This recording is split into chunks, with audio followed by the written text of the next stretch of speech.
Yeah, you know what it is. Welcome to the best coast. Yo, it's Bronze Age nerd with that collecting elite. Big B McFly, steady bringing the vintage heat. Pull up a seat, we diving in the stacks. Silver to the bronze, got the knowledge on tap. From Kirby's Kings to the mutants, wow. We breaking it down in that laid-back style. So grab your snacks, let the panels unfold. This is comic book chilling with the stories we told. Comic book vibes, we flipping them pages. Legends and lore from all the ages. Golden to the modern, we talk that news. With Big B McFly and the nerd cut loose. Yo, you tune into that Bronze Age flow. Where comics live and legends grow. Big B McFly in the cut, let's fly. Best coast, baby, comics are what saved me. Big, yeah.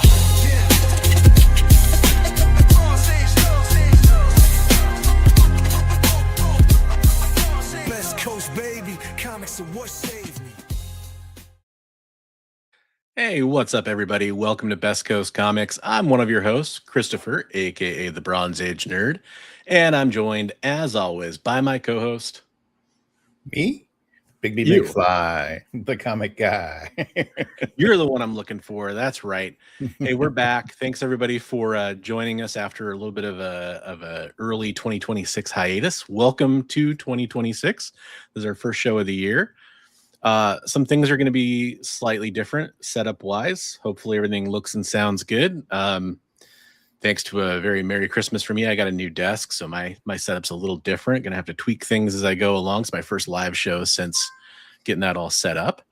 Yeah, we're back. Big B was traveling last week, so thanks everybody for letting us take a little breather.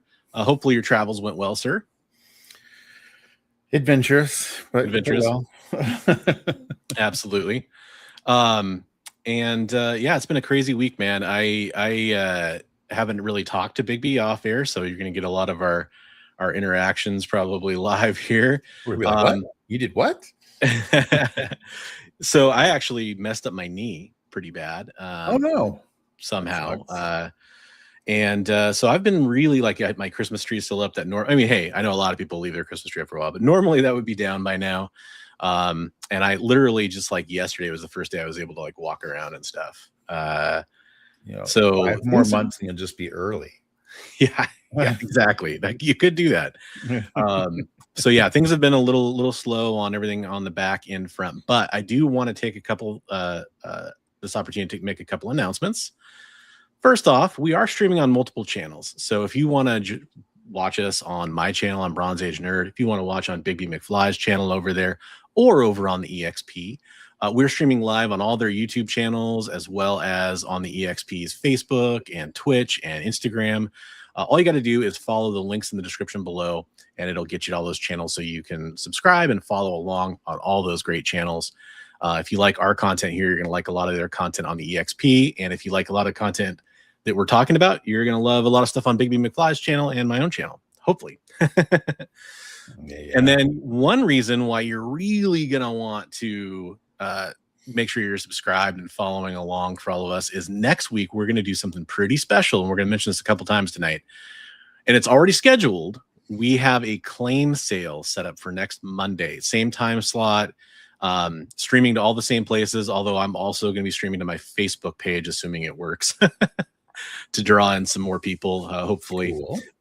But yeah, so we will be doing a claim sale. I know we've got books to clear out that are great books that we're just ready to make some space and hopefully put them in some hands of some people out there. We haven't talked about this, but I know for a fact we're going to do a giveaway for people that make pickups. I'll at least throw in some stuff. Maybe Big B will as well. And sure. Yeah, if you claim some stuff, you'll get entered for a chance to do a giveaway. We'll be able to combine shipping because we're pretty close together, all that kind of stuff. So highly recommend following along. Yeah. Next week, 8:00 p.m. Pacific or 11 if you're on the East Coast. Or if you guys have something specific you're looking for, please drop in a comment or message us on Instagram so we can make sure we pull it and bring it to the sale. Yeah, absolutely. Absolutely. And that said, I want to make sure I go through and say hello to everybody. I know this was from an earlier show over on the EXP, but I do want to welcome Wanda White, was a new member that joined over on the EXP network. Those memberships are awesome. They help support whatever channel you're a member of. And they have some bonuses too, depending on which channel you're part of. But welcome to the EXP team, Wanda. And we got GTK Comic coming in on our channel for that first place gold medal comment. Congratulations. Shigeyuki Kakita joining in, saying, even if I was on Australia's Gold Coast, I would still tune in for the best coast. Thank you so much, Shigeyuki. That's awesome. And then Preston Estrid, awesome supporter, friend of the channel, valued member of our veteran community, dropped in just to leave his like and said, have a great show, y'all. And in doing so, he gets the venerable Bronze Medal Award. That's awesome. That's right. Otaku Tour Guide. What's up, Otaku? How you doing? Hey, buddy. Happy New Year to you too. Yep, and that's true. We are streaming on regular landscape formats on YouTube, so you can watch on your TV or whatever, or your phones or whatever. But we are also in vertical formats on all 3 YouTube channels as well. So if you're watching the vertical format and you're joining us, hey, welcome to the show. We appreciate you being here. We talk about comic book news and community art and kind of what's going on with us as collectors too. We control the horizontal. We control the vertical. Oh, man, I missed that. I need to watch more of that. It's been a while. There's some good episodes of that. That's right. Hey, John. What's up, John? How you doing? How you doing? Welcome to the show. Good evening to yourself as well. Will we get one of those fine Bronze Age Nerd stickers? You know what? If you do make a claim, I know I'll have some Bronze Age Nerd stickers. And fresh new the BMF stickers too. So we'll have limited edition. That's awesome. Yeah. Or maybe, hey, I don't know. Maybe it's not limited. Maybe that's going to be in your regular rotation. I don't know. Yeah, I have 3 different ones now. I like building a library of stickers. Yeah, collect them all like they're Pokemon. Those are popular, right? I do Crazy Stuff. Hey, Crazy Stuff, what's up? How you doing? Thanks for joining us. Yeah, he's got the Omnibus Game is Strong. He's also got some nice statues back there. I know there's one that's very nice rogue prized. That's right. That's right. And you got that awesome Danger Girl one back there too. That's killer too. Yeah, she's over there in the corner. Yeah, all the Danger, all the Danger Girls. Yeah. There you go. And what's up, Benjamin? How you doing? Thanks for joining the show. So yeah, normally this is the part of the show where we would talk about that's a great question. So I can speak for myself and say a little bit of a mix of everything. I have some I'll be pulling stuff all this next week. I'm going to try to curate it and try to make it a really tight, instead of just showing a ton of books, I'm going to try to show a really tight collection of stuff.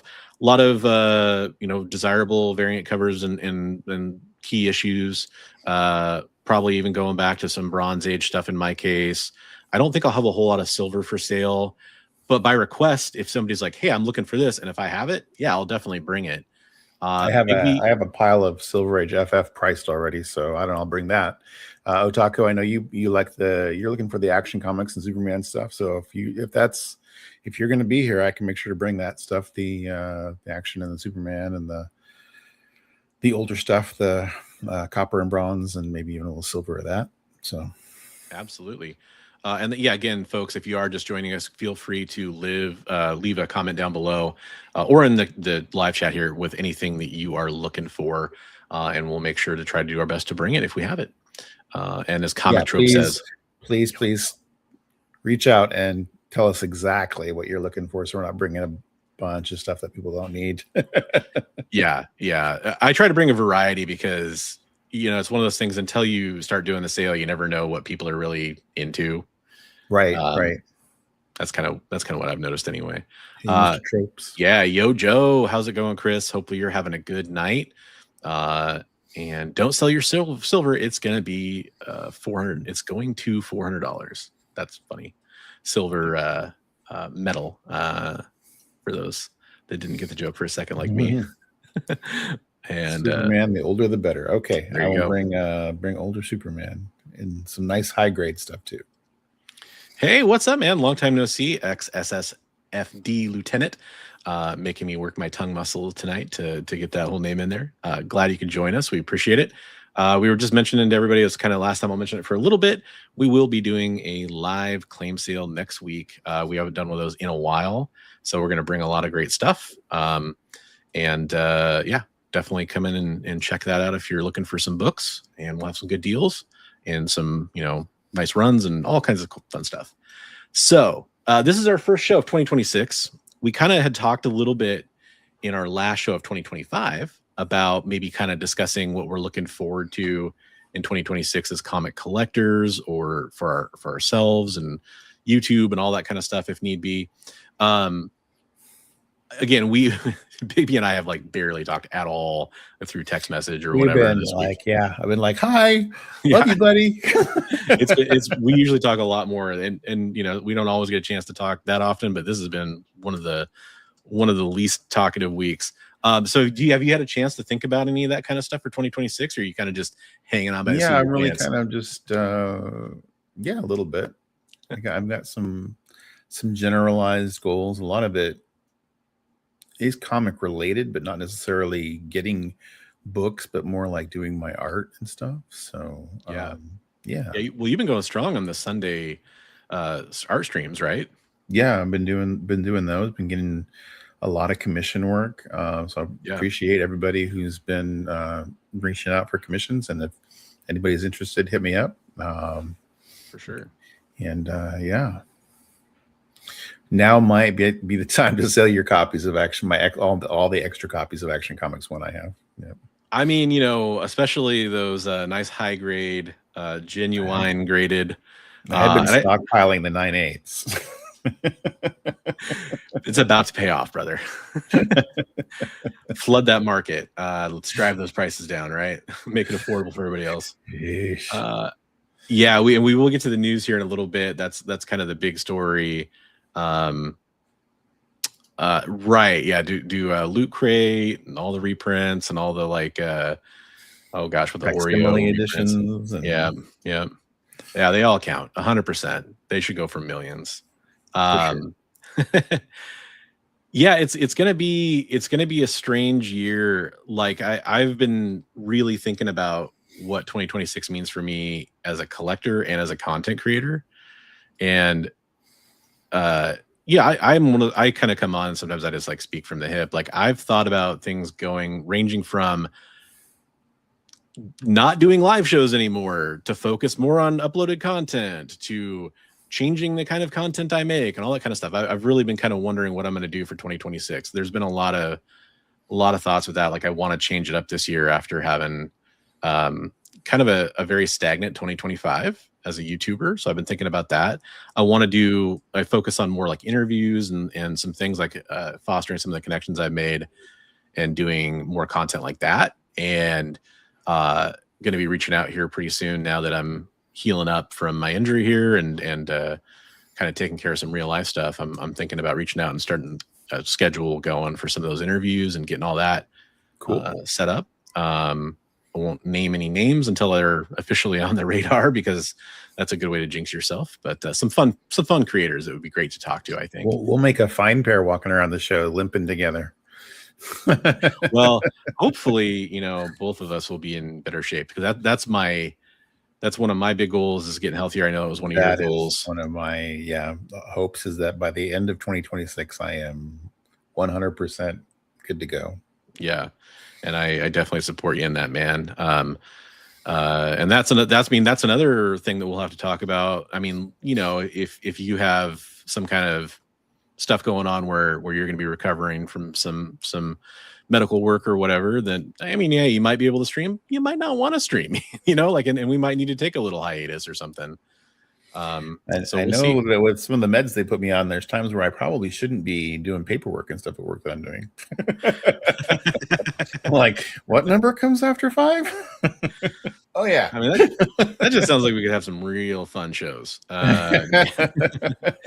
Yeah, it's going to be interesting. I'm kind of trying to grapple with that and figure out what's best. Like I've always thought this show would do better in an earlier time slot. And I don't know how to make that happen. But it just doesn't work out for us, like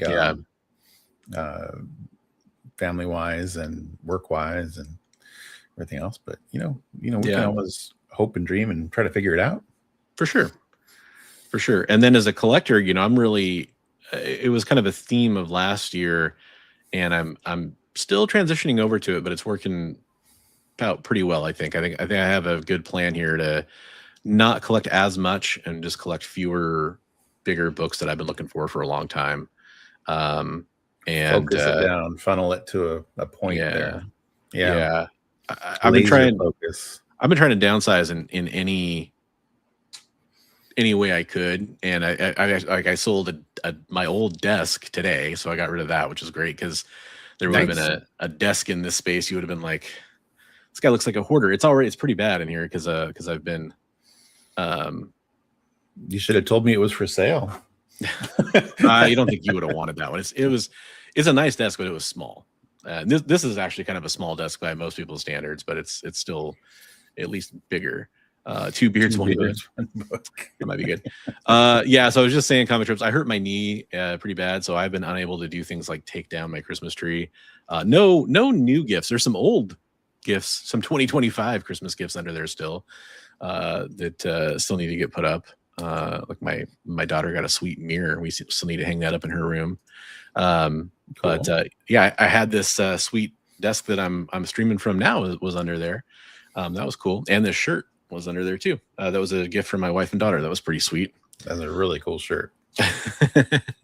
I like it. It's a pretty cool one. And they got me the retro Star Wars arcade game one too. I think I wore that on the last show of 2025. Yeah. I love the original package art for G.I. Joe. It's so amazing. Man.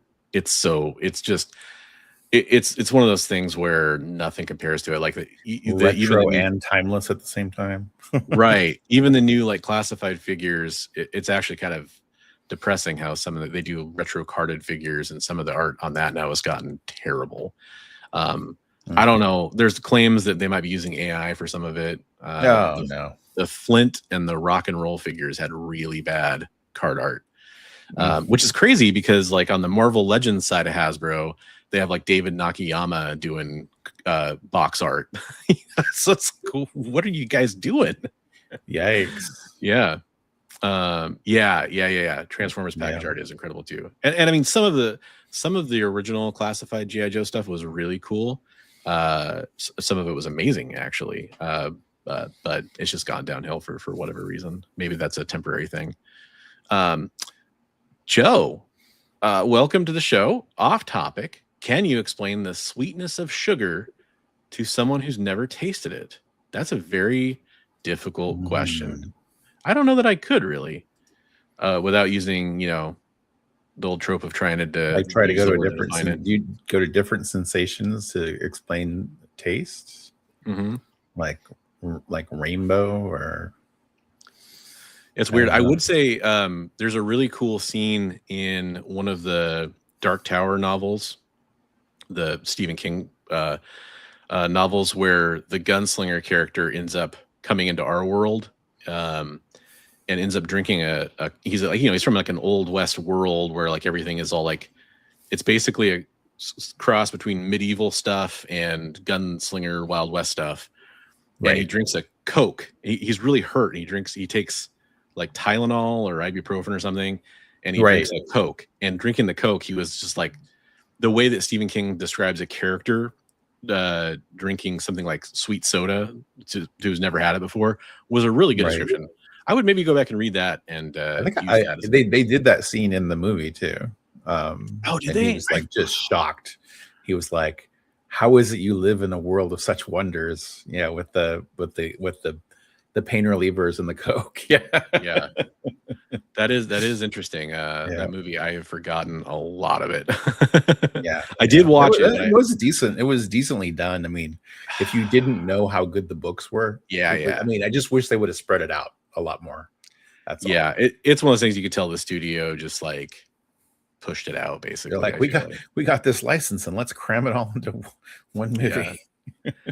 Hey, what's up, Mr. Nope? How are you doing? Oh my gosh. Did you change your logo? Am I just now noticing that it's like a TMNT with your name in it there? That's a new logo. Yeah, that's definitely a new That's logo. Awesome. I like that. Thanks for coming into the show. Yep, Coke, absolutely. Jay, our producer, aka Hydra Asylum Comics, says Mike Flanagan's trying to get an Amazon Prime series with movie tie-ins done, and that's the way to do it. I think I've been kind of cautiously optimistic about that project. Yeah, absolutely, Joe. Hope that helps. Thanks for coming in and bringing us the questions.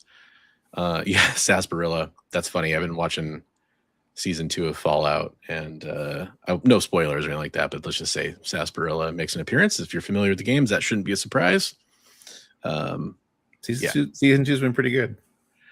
See, again, no spoilers, but I think season 2 has been a little felt a little inconsistent to me, like a little disconnected. Well, yeah, it's not as good as season 1, but it's still been enjoyable. It says Weird Dopes podcast. Nope. Okay.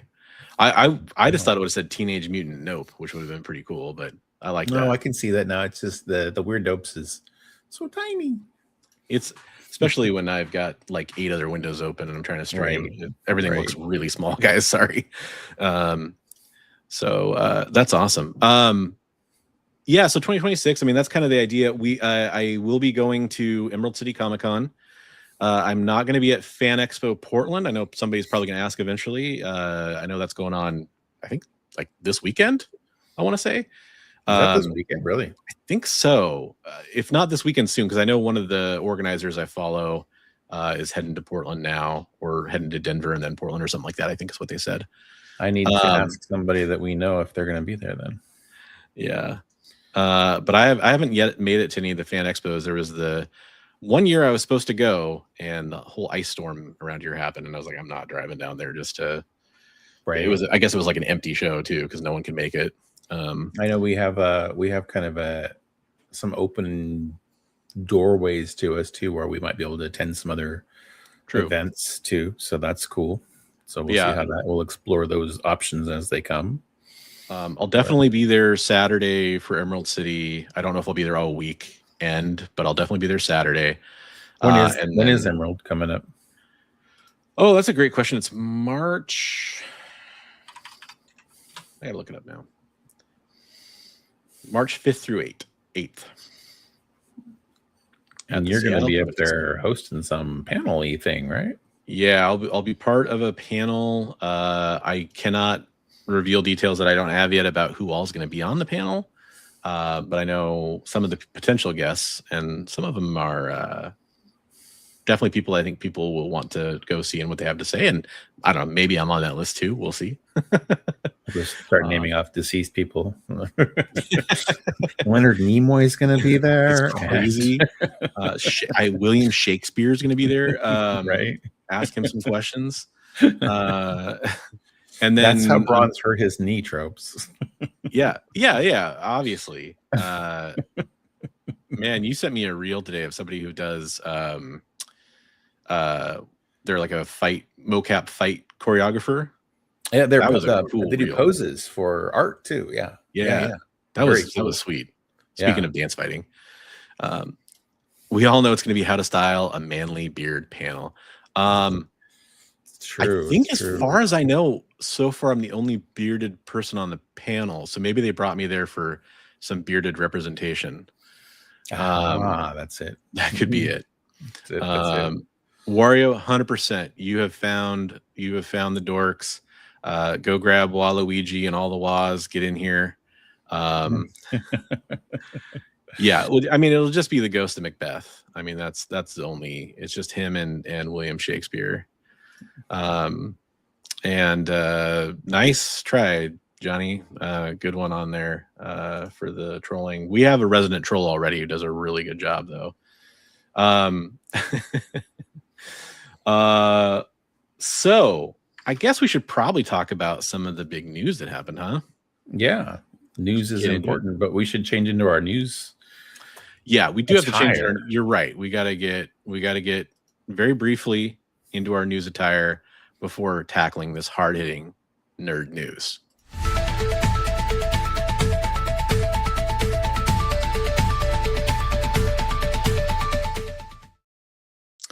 Oh man, that tie was it was way too tight. I had to get out of it. It looked good though. It looked really good. Yeah, I mean, we both look styling, and like way more fit. It was crazy. The suit will do that for you. Suit. It's a nice suit. So this article is courtesy of icv2.com, written or posted at least by Milton. I'm gonna go with Greep. But this is, everywhere. Plenty of news sources for this one. If you guys want to pick a different source, you're more than welcome to. Should buy another one, Bronze? I was my 8.5 was getting lonely, and I was like, I better get to upgrade, fill out the collection. I want to try to do one at each grade level. No, I'm broke, but not because I bought this. Action Comics #1. I don't know, must be some indie book or something. Sold for $15 million. Damn. Chump change. Yeah, it chump change. So it is the highest known graded copy of it. That's a really weird way to word that. The highest grade copy known, I guess that works, of Action Comics 1, sold for $15 million, blowing away the previous record price for a comic, which was under $10 million. The price for a CGC copy, 9.0 copy, was set in a private sale to a collector, negotiated on behalf of the anonymous owner of Metropolis Collectibles Comic Connect of New York. The company announced the last reported sale on this, I think that's supposed to say, on this particular copy of Action Comics #1 was in 2011, when they sold it at auction on behalf of Nicolas Cage, little guy who was supposed to play Superman. I shouldn't say little guy, a little known actor who was supposed to play Superman and kind of sort of did eventually. But that sold for $2.16 million. So that's, like almost a 7x return there on a long enough timeline. But that was a copy that was stolen from Cage in 2000 and not recovered until 2011, when it was found in the contents of a storage locker, sold at auction, and returned to Cage. That's nuts. And then, so the previous high record for a comic was also a CGC 9.0. It was also a Superman book. It was Superman #1. And that sold recently at Heritage Auction for $9.12 million. Just about a month ago. So that's just crazy. That Superman 1 is all reprint stories. Yeah. Yep. The only thing new on it is the cover. It's crazy. That's a great question. Chris asked, did the guy who stole this from Nicolas Cage ever get caught? I'd love to know the answer for that. If anybody is willing to do a quick Google search on the side and just, tell you what, you just throw the answer in the chat and we'll just assume it's right no matter what you say. That's a good way to get engagement, right? Right. There we go. As XSSD says here, 15 only because it was a Nick Cage book in the backstory.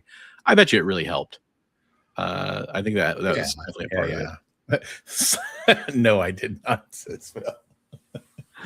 That's great. That's great. Happy Monday, Awesome Sauce. What's up? How you doing, man? Yeah, it's nuts. I mean, okay, they were never caught, apparently. I trust your Google food. He carried it around in his front seat of his car, didn't he? Is that what I heard? Oh, yeah, I heard it was. Well, I heard it got stolen from his home, but he did, for a long time, drive around with that in the passenger seat of his car. I never, ever will victim blame, because I believe in the whole, like, there's a philosophical, not a hypothesis, but a prompt or whatever. If a kid leaves his bike or her bike in their front yard and somebody steals it, is it their fault because they left it in the front yard, or is it the thief's blame? Is the blame on the thief because they stole it? And I've always been a believer that it's the thief who's at fault. I mean, yes, you should lock up your stuff if you don't want it stolen, but at the same time, it's not your fault that somebody stole it. But I still wouldn't leave any comic worth anywhere near that amount in my car at all. I mean, if you take something like that to like the nth degree, like someone who gets killed and didn't lock their front door, like, you're not going to blame them for getting killed. Yeah. Yeah. Okay. So the comic was stolen from Cage's Los Angeles home in 2000 during a party. Gotcha. Interesting. Okay. Hey, what's up, Middle Elf? There's a podcast called Stealing Superman. Okay. And also a shout out to William Gordon, praise Claremont X-Men. Hey, we are both huge fans of Claremont X-Men. Absolutely. Yeah. As we talked about on the show several times. So 100%, I'll agree with you on that. WB exec. Okay. Oh, there's the Stealing Superman podcast. They were just talking about that. That sounds interesting. I'd have to check that out. Might have to chill. Is that your podcast, Psycho Phil? Since you never got caught? Yeah, that's right. That's right. Hey, Metal Elf. Yeah, found in a storage locker, but the thief was never caught. Yeah, it's interesting stuff. I mean, there was a big legal battle after it got found and auctioned off, right? Nicolas Cage was able to show identifying marks and say, "That's my book." And so then there was the whole, he had such a the story of Nicolas Cage, whenever it's ready to be told, is going to be a very interesting one. Like, he's had like crazy, him and Wesley Snipes are two actors that had like crazy legal / tax problems. And, I mean, Wesley Snipes went to jail for it, right? Yeah. I just watched, what was it? I just watched, it was a Charlie Sheen thing, but they had a whole lot of Nicolas Cage in there. So when he was a lot younger, he and Charlie were buddies. So yeah, there's going to be some interesting stories for sure. Yeah, it's he's had a very strange, a lot of people talk about the string of Nicolas Cage movies that were just, I mean, frankly, they just weren't that good for a long time. And then suddenly he just kind of backed into this weird career where he was making like cult classic, I know Pig is one that gets, and then there's another, starts with a M or whatever, the girl's name. Oh boy. I want to say Martha because of the joke. Mandy, thank you very much, Hydrosan. Appreciate it, Mandy. But yeah, he's kind of had this weird career for sure. Yeah, Johnny Depp had money issues too. That's true. Well, Nicolas Cage he pretty much had to take any role he could to stay ahead of his debts. So yeah, he was saying yes to everything. Yeah, Mandy's good. I haven't seen Pig. I wonder if that's supposed to be pretty good too. But Mandy is a trip. It's a weird movie. If you're going into it without any kind of heads up, you're definitely going to enjoy it, I think. There's a really funny like parody thing where it was on YouTube about his agent, and it's like, I think the title of it is like Nicolas Cage, a tasteless a-hole or something like that. But it's like at one point the agent's just running these terrible ideas to him, and he's like, "I'll do it." And he's just like, "Oh." He's just like making up the worst things he can. He's like, "It's not a real movie. It's not a real movie, Nick." What? And there. Hey, what's up, Joel? How you doing, brother? Thanks for coming into the show. We appreciate you being here. Always a pleasure to see you. The one that I thought was crazy. So he did the live action Sorcerer's Apprentice movie, right? Yeah. And that was kind of in that run. It was probably one of the bigger budget ones. But what's weird about that to me is if you watch that movie, I've said this before on the show. I don't know how many people know the novels or whatever, or there was comic books too that were really pretty good by Jim Butcher called The Dresden Files. Mm-hmm. And that character, he's like an urban fantasy wizard. And if you watch Sorcerer's Apprentice, thinking about the character of Harry Dresden, Sorcerer's Apprentice takes on a weird turn. It takes on an even weirder turn when you learn that Nicolas Cage is a fan of the Dresden Files, and I think even owns or partially co-owns some of the filming rights to it. Oh, it's a very strange thing. But if you happen to, if those Venn diagrams all line up for you and you happen to be familiar with those things, I would watch that movie again with looking through that lens. It's pretty crazy. Yeah, Paul Blackthorne played him on it lasted for one season. I think it was on Sci-Fi or USA or one of those cable networks. But it's a really interesting portrayal from that perspective because I feel like he's channeling that character pretty completely. Great series of books. The new one's coming out later on this winter too, so definitely check it out. Yeah, it's actually one of the better ones he made during that period of time too. It's it's pretty crazy that he's Francis Ford Coppola's nephew. Yeah. And he took his name from Luke Cage, right? Right. Yeah. Yeah. And he even it's also kind of cool. He changed his name because he didn't want to be seen as like a Nepo, Hollywood hire kind of a thing. Right. Wanted to make his own mark, which is cool. The guy from Arrow played Harry Dresden. It's a very fun show, but it needed more time to kind of, like a lot of shows that get canceled after one season, it needed more time to kind of get its footing. That's true. Sophia, and there's tons of them. I only really have one other news story here. Let me pull my tab up here, and it's not I'll be honest, it's not really a big one, but it seemed kind of interesting. So with all the Diamond shakeup and previews catalog going away, this is also from ICV2, by the way. Dark Horse is going to launch a monthly print catalog as it enters its 40th year since its founding in 1986. Honestly, that's the part that I just kind of read, and I was like, "Oh yeah, it is 40 years." Yeah, I was a kid. Crazy. I was a kid when it came in. Boris and Black Cross and all that stuff came out. Yeah.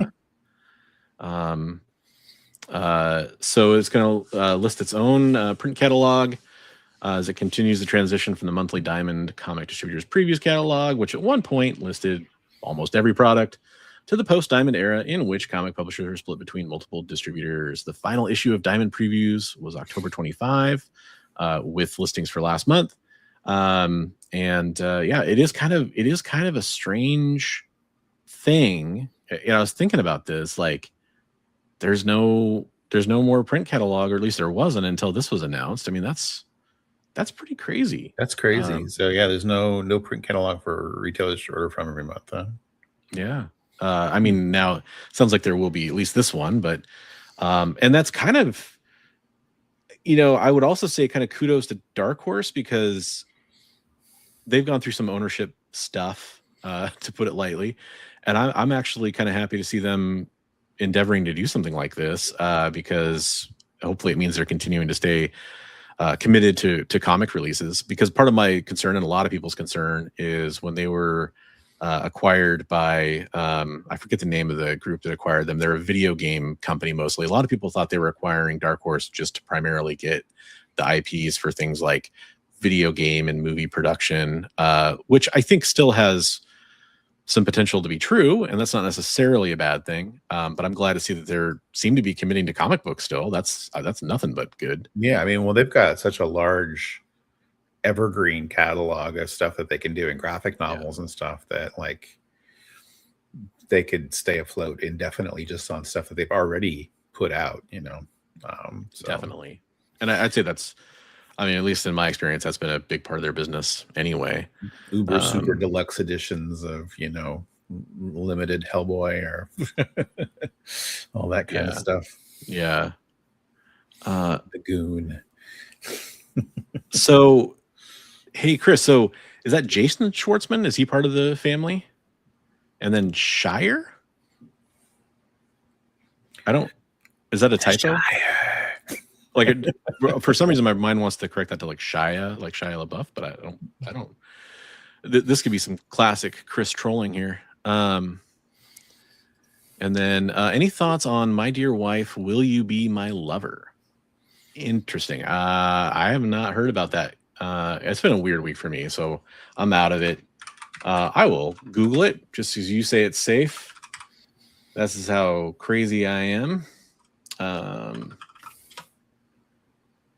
Oh, it's their. Okay, so I see a Talia Shire. Okay. Ooh. Not sure. I'm not familiar with Talia Shire. Okay. I found a Kotaku article that might attack the thrust of what Chris is talking about here, it looks like. So you let me know if I'm going down the right path here, Chris. But this is an article from Kotaku. One of the best-selling manga in Japan right now was made by AI. My Dear Wife, Will You Be My Lover is a big hit on the country's biggest digital ebook store. This is courtesy of Zach Schweisen. So we're less than a week into 2026, and it's already shaping up to be a horrible year. Here's more evidence of that. An AI-generated manga is topping the charts over in Japan. It was reported by Automaton. It's a 4-volume manga. That's an auto-translated title. It's currently the top seller in Comic CMOA's young adult category. The storefront describes itself as the largest ebook shop in the country. The new manga was created by Mamaya and published by Studio Zune, and tells the tale of a middle-aged husband and his wife who are struggling to rekindle their sexual desires for each other. See if there's... So it's not a secret, this is a manga that relies on AI-generated artwork, yet that hasn't stopped the romantic comic from topping the charts. That's interesting. So it's not... So it does say it's this not work was AI written though, or is it just images? Well, I'm just trying to get to the point of like, even though it says this work was created using AI generated images, I wonder how well that's advertised really to the final purchaser, you know? Right. That doesn't stop the romantic comic from topping the charts. Reports that many user reviews are calling the manga boring, with overly wordy dialogue, bad artwork, and copy-pasted characters. The only standout moments involve the characters having sex, but some complain that this happens too rarely in the series. I bet you they're complaining about that. Yeah. This might explain its low rating of 3.1 stars. Okay. Apparently out of 5. There are pages on Bleeding Cool, says Chris. Okay, I tend to avoid most articles if there's other alternatives, but I will check it out. Are they safe for work pages? Chris, that's the I guess I'll preview it, but be like, oops, canceled. Yeah, that's interesting. He says Japan is so against tracing. I was surprised they were okay with an AI comic. Yeah, and that's where I and I don't know if anybody has the answer to this, in chat or whatever, because this is the first time I'm hearing about it. But I wonder if it's, even if it's disclosed, I wonder if it's, actually obvious. Chris says no nudity. It's sexy, but no nudity. Okay. So, and I trust you, Chris, but I'm just going to double check so we don't get any of our affiliates in trouble here. The last page is definitely spicy. No, so here's the Bleeding Cool site article about it, and then there's that cover, and then here's some of the pages. Actually, I'm curious if they mention if it's written and drawn by AI prompts. Chris said just the images, but okay. It's funny that the dialogue gets called out in the reviews is really one of the main things too. So here's some examples. Definitely.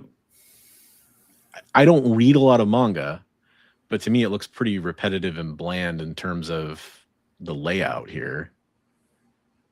Like, I mean, just the shots of this person are very, I don't know. There's nothing exciting going on there.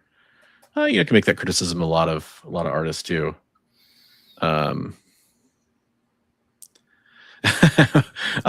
Adam, I absolutely understand that feedback. If I was only streaming on my channel, I'd have a different point of view, but I stream on a couple other channels too, so I have to kind of respect their wishes. Okay, so there's some giant manga boob grabbing. Okay, there's some weird manga. There's some weird stuff here, and I'm gonna avoid the last page, even though it's still technically probably safe for work. But okay, we got a tiger all of a sudden. That's cool. I don't know. That's the page I'm gonna avoid. That's that. Whoa. I mean, she's covering everything, but so from what I understand, lots of fan service, which I don't necessarily have a problem with. But the information that I get is that it's apparently the artwork only that's AI generated. It's just such a weird. This is something I've always said. I'm not necessarily against AI as long as it's, AI generated use in comics, to be specific, as long as it's clearly labeled as such and clearly advertised to the buyers. To the I don't know. And even like I feel like this, that it, I don't know, that what it pulls from and not giving credit to who it's pulling from. And that's the other part of that coin is like, there's ways to generate AI imagery based on, let's say you're an artist. You can generate AI images only off your own work. That's possible. I have very little confidence that most examples we've ever seen where it's creeped into comic books are that type of AI generation. Even if it was, I still want it fully disclosed by the artist or the publisher on the comic book. Because otherwise you were infringing upon the work of other creators without any kind of sourcing that's who you drew your image generation from.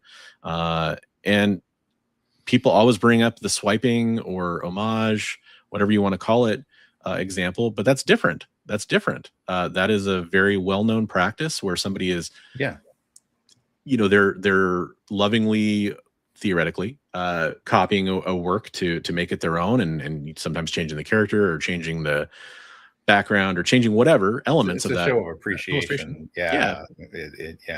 That, and they should be attributing it. And you're not trying to take credit for that concept. Yeah. And so, but at the same time, like, I think I'm naive if I sit here and say AI isn't going to have any use and isn't going to ever be accepted in any medium. Like, there are potential uses for it. I don't think the ones that we're seeing, like I said earlier, the ones that we're seeing creep into the industry now are the good uses of it, if there is such a thing. Who was it? I just saw something where they said, was it one of the Marvel execs? Somebody was saying that AI is going to become part of film because it's getting so expensive to do all of the special effects and everything, I think that I've talked about this before. It's AI use in film and video games has been, and even generative AI has been around for a long time, a lot longer than people think, in different ways. But it's again, a lot of it was done in closed systems where you're taking like, the famous example is Lord of the Rings: Two Towers, where they had an army that was AI generated with characters doing different things, and a lot of it was very primitive generative AI. Right. You could argue, hey, did they take the work out of CGI artists, or did they take the work out of extras? And yeah, those are fair arguments, right? But yeah, it's a hot button issue that I think it's good to have discussions about, and we've talked about it a lot of times on here. But it is one of those things that I think that if we let publishers and studios and creatives know our thoughts on it strongly enough, hopefully it will somewhat police itself to the point where they go, we don't want to be the ones that got caught using AI and we weren't disclosing it properly and we were using it improperly, because we've seen the backlash that happens from that the few times that it's been prominently caught. It is one of those things. I like the Deadpool symbiote war where he's wearing them like Voltron. That sounds kind of cool. Like Deadpool suits like Voltron. That'd be pretty awesome. That's interesting. That's interesting. Ecto says AI is unavoidable. It's uncontrollable, lumbering, all-consuming, chaotic mass. Yeah. I also could see. I could see a world where AI is kind of a flash in the pan, in some ways, as it evolves into maybe other uses or other programs that we use in different ways.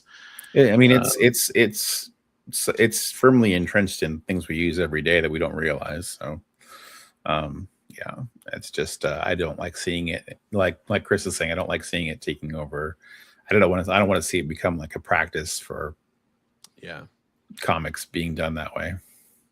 I will tell you all day long, just to make sure, I'm open to things is all I'm saying. But all day long, if I have my choice between you know, if that book was sitting on the shelf and there was a one next to it that I knew was created by humans, I would pick the one created by humans. I will say, like, a lot of like people who do almost exclusively digital art, kudos to them for showing themselves doing like painting and stuff lately.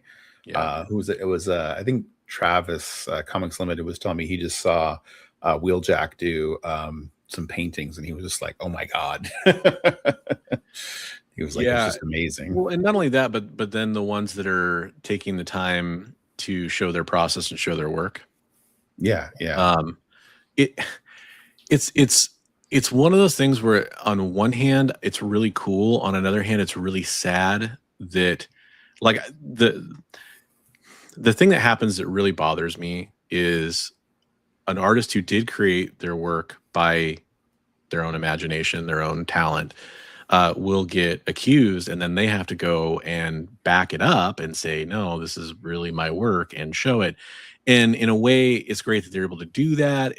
But I know that it's got to be frustrating for those artists too to definitely deal with that on a regular basis. There's a couple people on Instagram. Who's the guy that does those Baroness covers that we really like? Is it Cedric Poulat? Yeah. I loved his little thing on Instagram where he was like, listen here.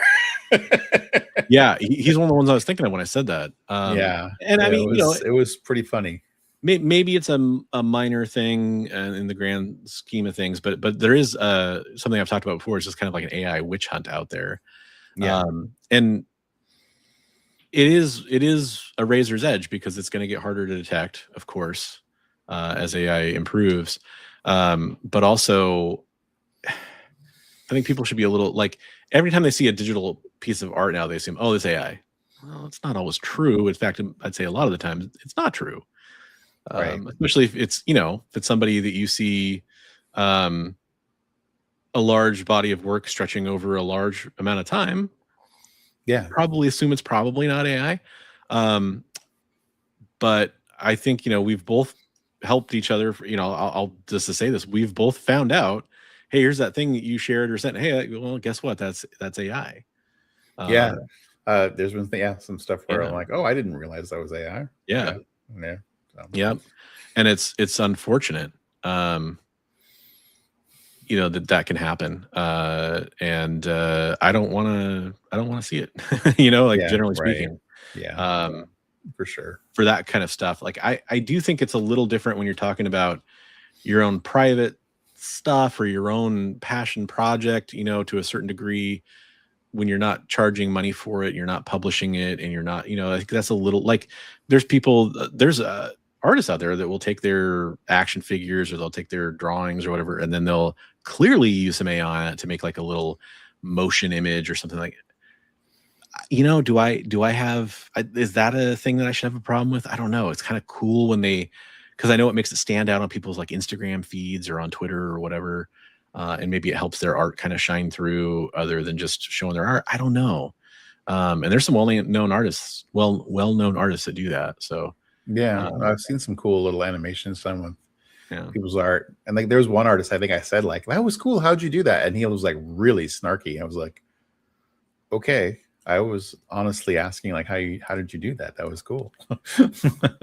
It's a strange world, and I appreciate everybody's perspectives on it. I know some people have really strong opinions on it, and I hope I never come across like I'm not respecting that, because I do. I actually usually side more with the people that have strong opinions against it, but I also am open to it. Like, after hearing, like, I've heard people, some names I can't disclose, but I've heard people like Jim Starlin talk about it, and hearing him talk about it was like, gosh, here's a guy that nobody can deny is an amazing artist, and he's talking about ways he's saying, like, get with the times, right? Like, it's either evolve or die, right? A lot of things. He's like, so learn to use the tool and enhance your work, but don't let that tool do your work. But he had very defined lines about it. Very, very, very specific. And like literally like background starscape kind of stuff. And I think he was mostly talking about experimenting with it just because he thought it was he was like, let's see what this thing can do. So. And the one name I really can't disclose, there is a well-known artist I'm aware of who does the whole thing where they have done sample stuff of their work with a closed system, only learning from their work. And I know that'd be really interesting. I wonder how does one go about setting up a closed system that only learns from your work? It's all offline on a private database kind of a thing. And it is interesting. That's pretty cool. I mean, it'd be interesting to see, like, stuff done in your own style, Yeah. Yeah. But I mean, that's the interesting, theoretical kind of part of it. Trust me, most of you, I hear you. I'm there with you. Yeah. That's a good point. That's the thing. That's true. Yeah, that's a good point, Metal Elf. They usually augment or can assist, I mean, gosh, I remember 10 years ago, and it still happens today, the backlash against digital art, period, was rampant. I think that, like, if you were upfront about it, maybe, and you're talking like this is what I'm going to try and do, but we're talking about like people hiding it and passing it off as their own work. Yeah, and again, Adam, that gets to the point where I'm kind of talking about like the passion project thing and everything. If it's like a personal passion project, but if it's like, I think the argument, and I always agree with this, is if you're going to get to that point where you're thinking about like, oh, maybe I can make this like an ash can or a Kickstarter or something like that, then finding and hiring like a real artist to do the work would probably be in the best interest. Depending on like really good, like rough draft layouts and stuff, maybe, to give people an idea of what you want it to look like, but then have somebody actually draw it for you. Yep. And 100% to Chris's point. Yeah, that's what bothers me, is that like, Jim Lee or Neil Adams or Barry Windsor Smith or John Byrne or whoever, it's all just mishmashed into there, and you're like, wow, that looks cool, and you're like, but did any of those guys get credit for that? And I'm sure like the manga AI, like there's a ton of famous manga artists in there that are all mishmashed into that, Yeah. So, and Hyder, so I kind of mentioned it earlier. Here's the, at least for me, this is the last thing I'll really talk. I don't want to beat a dead horse on this too much, but talking about the homage cover and how it's different. So to me, here's how it's different. Let's say you have Todd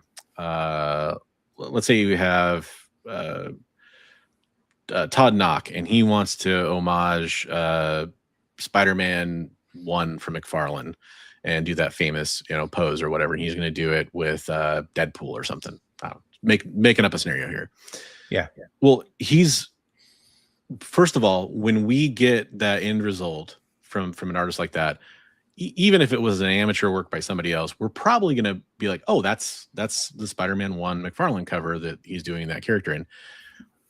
Most artists, in most cases I've seen, the vast majority are going to, put after McFarlane or make some kind of clear reference to the fact that it is referencing that artist's work. I usually do that unless I'm like, this is so clearly an homage.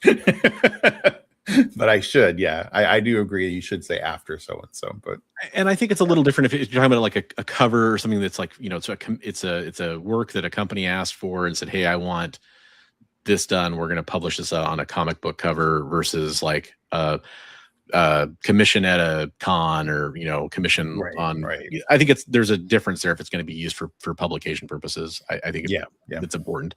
But so okay, let's take the AI generative example. Let's say first of all, does any creative work whatsoever go into the making of that art? Because if you're just typing in prompts until you get what you want, I don't view that as a creative effort.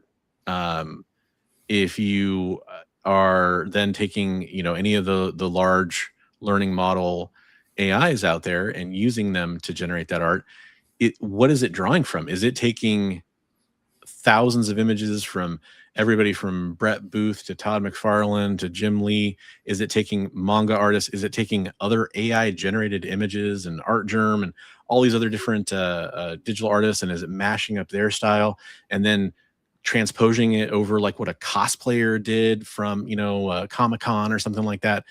And then how do we know what it spits out and what it's used to create that image? That's the huge difference to me, is that I think we attribution discussed piece. that like a while ago. Like if Yeah. they actually paid royalties to the people that they were using pieces of their skill, then maybe it might be viewed a little differently. But yeah, and that's why, and this is, to me, exactly where I get to when I say that, to me, there is a gray area that I don't know the answer to. I haven't fully explored it in my own head. If you then are an artist and you draw or make your own work and then you tweak it with AI, that's where you get to kind of a gray area, because you did put creative effort in it. You didn't just type in some words to an AI without any work from yourself. So again, I'm not going out there trying to defend the use of it, especially in comics, where I'm very against it. But to me, it is interesting, and there are, I guess, gray areas that we haven't fully thought out. McFarlane even put After McFarlane on the Spawn cover homage to Spider-Man 300, which that is great. I've been known to do a little role playing there. Yeah, I'll get that one. I just wanted to close out to Jay. I know it was a great little kind of discussion prompt for us to kind of hopefully pretty much close out that conversation for tonight, at least. Folks, we are always willing to discuss this stuff. If you are curious about topics like this, yeah, that one's comment down below.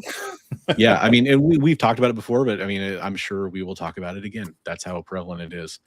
Yeah. But yeah, by the way, Jair Holdathor, I am probably butchering your name. I'm so sorry. Oh no, hey, we're happy to have you here.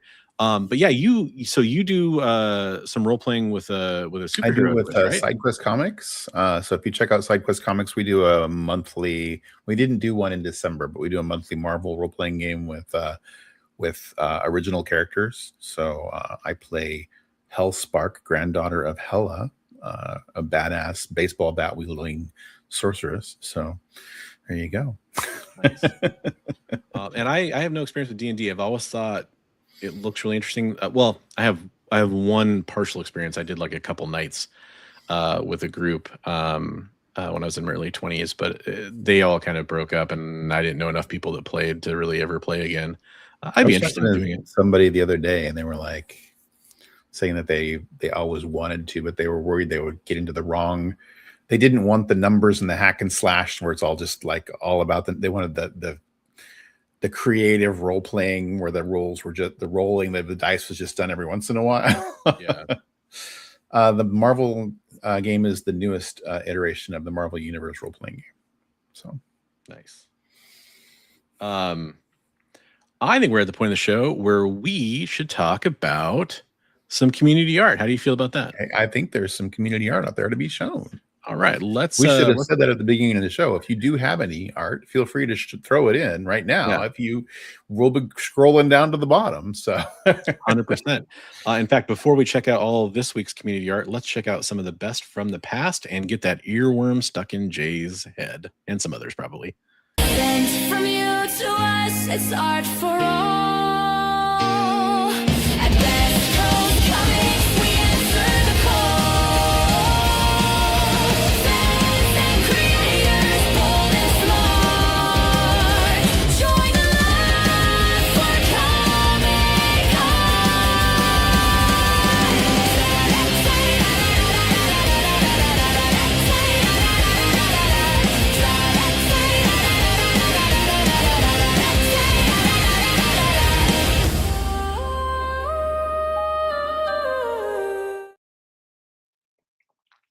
So that is some of the wonderful community art we've had shared with us. Hey, full disclosure, that song, even though the lyrics were written mostly by me, the song is actually AI generated. So there you go. I'm not going to be a hypocrite. There's your disclosure. Because I, oddly enough, don't sound like that when I sing. I thought that was totally you. Nope, unfortunately, I'm not quite that good. But hey, all the art you saw is 100% created by the wonderful humans that are part of our community, including this week's roundup, which we got quite a bit of fun stuff to show here. I'm going to go a little quickly on Erwin's here because he's got a lot of posts here. That's great. We love to see that. But we want to get to some of the artists too. This is some fantastic Batman Beyond. Yeah, some gesture work there on the Batman. Yeah. That's nice. I like it. I like Batman Beyond. Little Godzilla. This is sketchbook because you can see Batman Beyond down there. Okay. Yep. Cool. And you got some Love it. You got a little Wolverine there on the side and some different stuff there. Sweet. Yeah. Very cool. Very cool. Little Punisher there. So it looks like he was doing the sketchbook and then kind of colored in and inked in over some of the sketchbook stuff. That's cool. Yeah. Very cool. Show you some of the roughs here. And I know we showed this Nemesis or whatever from Resident Evil. We showed that before too. Right. There we go. Love it. There we go. And then there's kind of the page before he went back over it. Looks like I didn't think he good stuff. Yeah, he didn't leave a message about that, but I think that is kind of what happened. And then we had Headless Hammerhead here. He's doing spell cards for a Mesoamerican Lovecraftian campaign. I love the black and white there with the heavy blacks around it. It's so cool. I love it. Yeah. But speaking of D&D, I wanted to make sure to mention that. This is Sanguine Desire, done with watercolor, graphite, ink, marker, acrylic, and you see, is that gouache? Is that how you pronounce that? Gouache. Gouache. Thank you very much. On canvas board. So there's very smithy.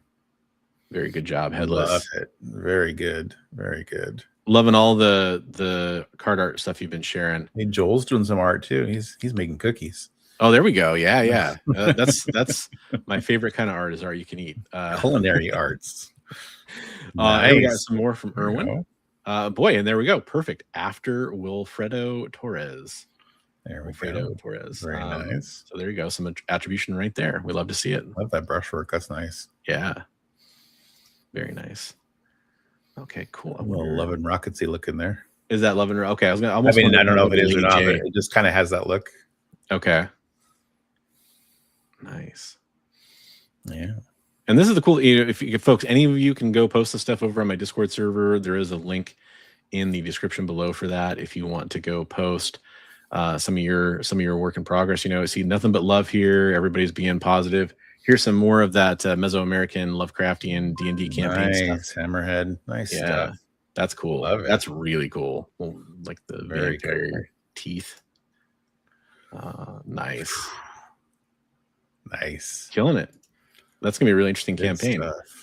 Got a couple more from Irwin here. Got Chun-Li. That's great. Nice. Yeah. And then Harley. Love nice. Seen some love there. And then Batman. That's a cool Batman. Very cool. Yeah. Sam Keith vibes there. Yep.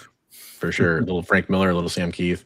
Yeah. This is a front cover that he did for The Angriest Warrior, Crooked Crucible. So very cool. Don't want anybody to think you have to be somebody who's actively working in comics to post here. You don't have to be. Oh, it's nice though. Hey, Big this B guy, McFly. He's not working in comics. Well, but you have had some stuff published, right? Kind of back in a magazine, right? Yeah. Which people have sought out based on that. I know that. Surfer I'm working on for somebody. That's cool. Nice work there, man. I suppose. And then I love this one even more. There we go. Finally finished with that one. Yeah, Jack of Hearts. Man, that guy's costume is insane. A lot of detail. You zoom in on that detail. It's like, oh my god. Yeah. Yeah, absolutely. I love your explosion. What's the word? Like vanishing point, kind of. Yeah. Oh, the little swoop out. Yeah. Yeah. That's cool. That was fun. Nice. So that was there's our buddy doing more of his animated style. I have the Wayback Machine set for December 10th, 1962. When Sherman gets home from show rehearsal, I will give him $1.05 to buy 10 Tales of Suspense comic books. We will sell them and make a profit of $8,399,998.95. The 9/8 condition comics will be Sherman's nest egg. I would have taught him lessons on economics and inflation. I'm a stinking rich genius dog. Love it. That's great. I love the story there and everything. Yes, yeah, that was Jack of Hearts, Jack Joel. of Hearts. Yep. Oh, Roscoe. Roscoe, Ghost Rider. That's so cool. Speaking of Nick Cage, we got a Ghost Rider himself. He comes up Yeah, in the Roscoe, show. so good. That's so great. So good. Oh, Roscoe. I love it. I'm impressed. This is our friend Trav or Comics Limited, as you see him when he pops up on YouTube. Right. He has a YouTube channel of his own, of course. The commission cool. there he's doing. Yeah. Yeah. Is that final now? I think that's pretty much finished. Yep. Okay. Nice. That's a good job on that. Yeah. Right on. And then a little gift for somebody, a little art card. Yeah. Yeah, he's been trying to do more of the cards recently. I think that's cool. Yeah. A little that is his art setup, I guess. Yeah. Don't know if he meant to put that in there. There's I think just kind of showing a little bit of the scene. I like that. I like to see people's spaces they stream in and the spaces they do their art in. I think that's kind of cool. And then here's Edward Lilly with some Cyclops action. Yeah, I was trying to find out some info about that, but somebody else already found out info about that. Oh, were you? Yeah, no. So I didn't know. So this was, he finished it or not finished it. He got more work done, I think, yesterday on your guys' stream, right? Yeah. I don't know if he's going to add the red in there for the beam or not, cool. But I know he's got a couple more. He said he's got a couple more days worth of work. He's going to kind of finish it up over the next couple of days. There's some detail in it. I love the Cyclops. In fact, I love it so much I bought it. Yeah, I was trying to find out info for you, and he's like, "No, it's already gone." I messaged him because I'd replied to his story on Instagram, and just told me he was doing great work on it. And I wouldn't normally ask people this, but I was just like, "Hey, any chance you're gonna sell that?" He's like, "Well, actually, yeah, I probably am." So we talked about it. He had shouted it out on the stream while we were drawing. He's like, "Oh, nice. Anybody wants it? It's for sale." So right on.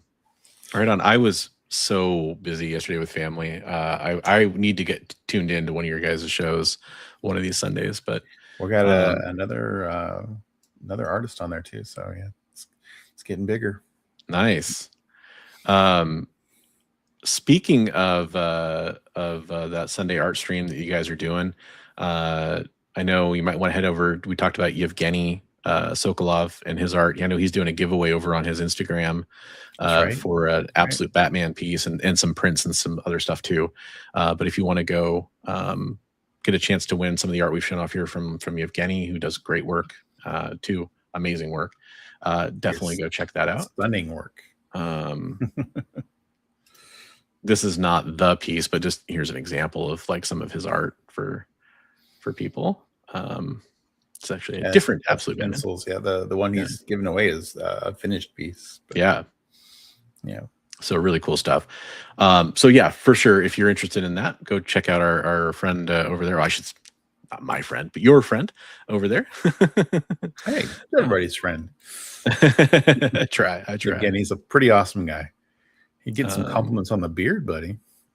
Hey, what's up? The name changes. How's it going? Hola. Appreciate it. Thank you very much. Thank you.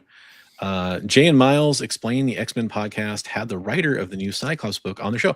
That's awesome. Oh, yeah, I tried to reach out to him. He's on X, Twitter, whatever I don't know what to call it these days. And then there's like a new messaging protocol thing where like people have to opt into it. I don't know if he did that, so I don't know if he even saw my message, but I really wanted to talk to him about that because I'm just such a giant Cyclops fan. But I'm eagerly awaiting that book. Unfortunately, I think today was final order cut off for issue 1. But yeah. I've heard it's got really good reviews actually. All the Energon stuff, right? Bad, good. So like so bad that it's good. So bad that it's good, or so good that it's not. No, it has to be the first one. I have not read too far into the new Skybound series. That's like its own Energon issue in that one. I need to read more of it. I've been reading more of like Transformers and Void Rivals and all that stuff.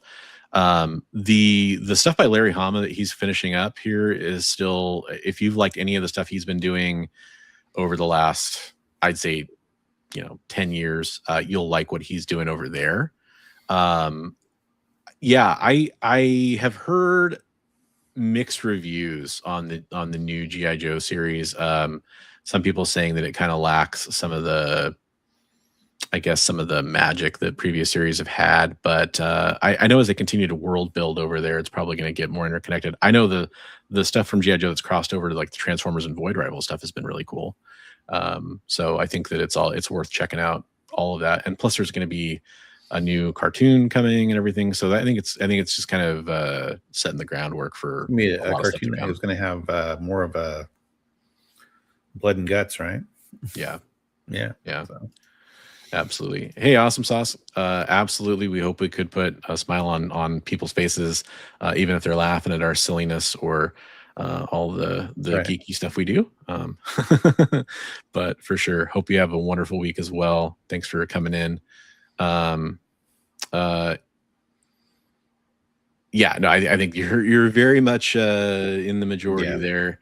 I'm sorry, by the way. Welcome in. Thanks for popping in. Yeah, you're talking to a couple diehard GI Joe fans as well. I will say there's a few good moments in those live action movies. That's about it. Enjoyed a lot of the Snake Eyes movie. Actually, thought it was pretty entertaining. But I watched an interesting review about that, and it was talking about the timing of when it came out and everything too. And yeah, I will say that was a great Storm Shadow movie. Yeah. I don't know if I could call it a great Snake Eyes movie, but and I mean that's not necessarily a bad thing, but I didn't really enjoy that much. I like the I don't know why I like the rope climbing fight in was it Retribution? Yeah, that was pretty cool. But yeah. No, I can't say we have. We've actually never kissed anywhere outside of OnlyFans. So if you want to see that, that's where you got to go to get that one. Farpoint Station. Beards only.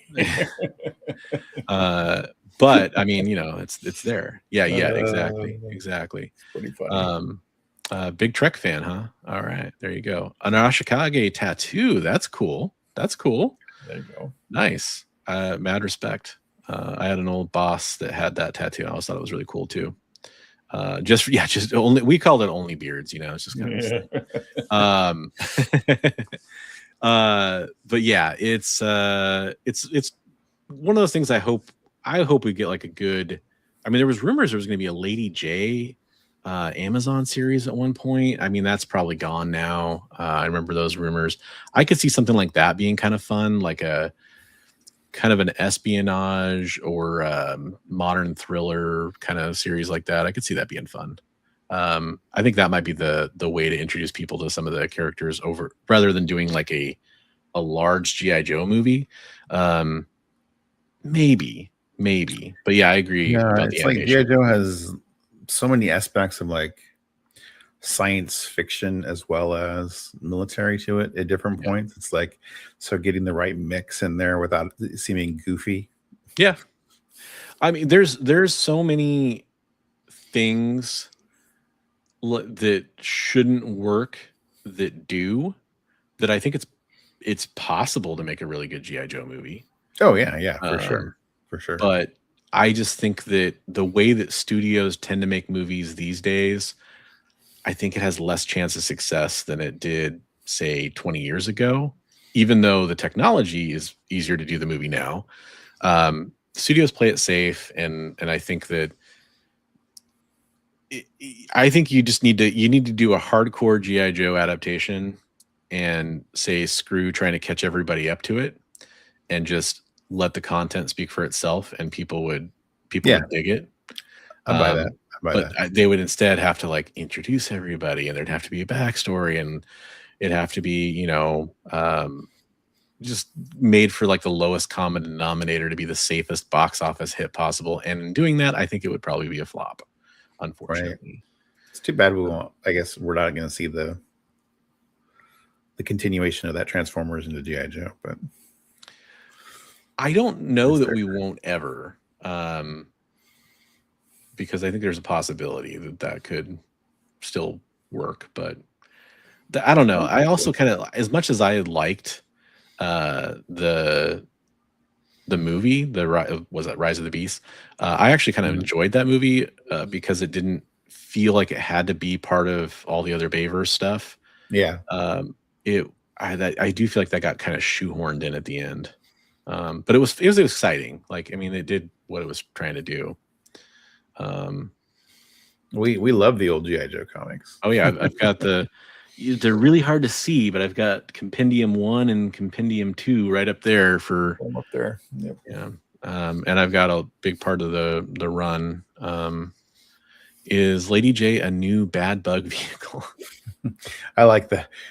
That's all I can think of now is doing a the Lady J action figure, but putting J's face on it. That'd be good. I like that. I like the idea of that for sure. But yeah, no, we're oh no. Yeah, it's awesome, man, for sure. It's Origin of Snake Eyes is what brought me into comics. Yeah, it's very. I wouldn't be collecting comics if it wasn't for G.I. Joe: Real American Hero by Larry Hama and all those wonderful folks today, because I would have just bounced out after reading Sad Sack and Beetle Bailey and Archie, and probably wouldn't have stuck with it, but that was my gateway into like reading monthly comics, and then that was my eventual gateway into X-Men and all the other stuff. So yeah, it was G.I. Joe, then X-Men 175, then like as a back issue that somebody gave me, and then 193 was my first X-Men issue. Yeah. Old enough to 43. know better. Yeah, there you go. I'm 43 as well. I am 54. Yeah, exactly. Name changes. So that has been most of our show for this week. Before I kick it over to Big B to see if he has anything he wants to talk about coming up this week, I will say that both of us will be back next week, same time, 8 p.m. Pacific. That's 11 Eastern, and we're going to be doing a claim sale. We're going to be bringing some heat and some requests. If you guys have any requests, leave it in the live chat, or if you're watching on the rewind, leave it in the comments down below, because we would love to offer up stuff that you guys are interested in. That'll be a special show. If it goes well, we'll do it more often. If there's anything you want, there's a chance that, especially like a Silver Age series or whatever, let us know. Hit us up. We'll bring what we can. Yeah, 100%. Do some digging, see what we can find. If you're looking for artists, or if you're looking for, whatever. Variant covers, artists, like what we see at the show, like a lot of people were specifically into like Peach Momoko and J. Scott Campbell. Yeah. Who else am I thinking of? Will Jack. Got that specific too. Artist. So yeah, feel free to hit us up, or if there's a specific variant cover or something you're looking for, let us know. Are you asking if we saw the aircraft carrier in person? I've seen it a few times at different places. There's a toy store in Vegas, or at least there was when I was a kid, on the Strip, that had a ton of G.I. Joe stuff set up, including the full aircraft carrier with all the accessories. That was really cool. We went to Frankenstein Comic Swap, which is a biannual comic swap in Portland, Oregon, at the Lloyd Center Mall. And they do a show every October around Halloween, and they do a show every March around St. Patrick's Day. And so we did our first co-table there last time, did really well. We're going to be set up for the next one, right? Yeah, we're going to be doing the next one here. Not too far out, actually. Oh no, I blew up most of my vehicles. Like, oh no, yeah, some people did stuff like that. But hey, you know what? It might suck now or whatever, but like, hey, you had fun when you had fun when you did it. Yeah. I had a buddy who had the aircraft carrier. We get to play with it. I was stupid spoiled. I was an only child, and I loved G.I. Joe, and my dad would bring me comics, and that's how I got into comics. And I had way too many of the toys, but I didn't. I had a lot of the big play sets, but not that one. I was born in '82, so I hit a lot of the stuff a little bit. Like I had the Mobile Command Center and the General, and the like 1990, 1989 headquarters, whatever it was. A lot of the big play sets. I was stupid spoiled. But I didn't have a flag, and I missed out on like the Tomahawk and the Killer Whale. I love the Whale. It's such a great toy. Yeah.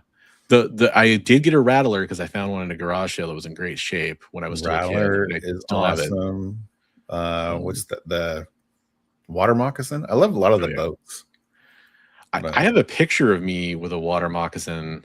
I think it was my cousins or something like that when I'm a very young kid, and I didn't have one, so I think it's my cousins or something. But that's one of the first pictures I had of me with a G.I. Joe anything, because I had the shark with torpedo, and then for some reason that happened. Yes, exactly. Yeah, we did mention that at the beginning of the show, Joel. That's right. And for sure, that I'm looking forward to that. We'll have some more details on that soon. Back when I only had some stubble. Boats in the tub for the win. Zartan, some of it. Yeah, we love Zartan. Love Zartan. Yep. Got my my first appearance as Zartan signed by Larry Hama not that long ago. Yeah. Love that. And personalized to me, that was kind of fun too. All right, so that's the show. Did you have anything you wanted to plug coming up this week, Big B? Just our Sunday art stream. Tune in every Sunday, 5 Pacific, for live art with a whole group of talented artists, and never boring. Always fun to watch. Yeah, I mean, there's like an hour and a half, and then we all go our separate ways and draw some more after we turn off the cameras. There's some amazing artists on that stream. I mean, geez, I will now own pieces from 2 of you guys, and I'm hoping to collect more, like they're infinity gems. So I'm a fan. And I've never even watched the show as much as I want to. I need to get on there. Sundays are just I need to get a scan of that piece of mine that you have. That, yeah. If you have a scanner, I can lend it to you. Yeah. I don't have one, but I can. Anything you need, I'm more than happy to lend it back to you. Well, thanks. Sorry for you. I'm glad you found us. Yeah, absolutely. Yeah. Hopefully we this whole vertical stream thing does bring in some new faces, and we're happy to see y'all. If you're interested in what we're doing here, I did mention at the beginning of the show, we are streaming on a few different channels. You might be watching on, I'm Bronze Age Nerd. I have a YouTube channel. Also have Big B McFly over there. He's got a YouTube channel. And we're streaming over on the EXP. They have tons of comic book related claim sales, news shows. To me, the premiere show on their streaming network is Original Art Experience, which takes place Fridays with Nick Barucci from Dynamite Comics and Dynamic Forces. And I know, like last week, they did Mark Bagley. They had like a showcase of Mark Bagley stuff. So a lot of great stuff. I'll recommend checking out their channel. All the links for those channels are down in the description below if you want to sub up to any of us. Hey, that's awesome. We appreciate it. That's a good way to find new content. Did you drop the link for the art chat? Chris, he's saying he's working on a Charles Bronson portrait. So you mean for the Discord server? For the Discord server, yeah. It's in the description, but I can drop a fresh link if people don't want to dig for it. Give me 2 seconds and I'll get that up for us. So there's a Discord server where you can share your art, Chris, if you're interested, and we share art every week from channel members or not channel, just anybody. You don't have to be a member, but viewers and friends of the channel. So there's the link right there, and you can see all the art that we've shown for quite a long time in there. And a lot of other stuff like comic book discussion and news. In fact, if you see us talking about news on this show, it's because it's been posted in the news channel there by us, and you guys are more than welcome to do the same stuff there too. And it's where you'll get updates about our charity work that we do for veterans and all that stuff too. Nice. Yeah, you should. You should, Chris. Please do. And join us next Monday. That'd be awesome.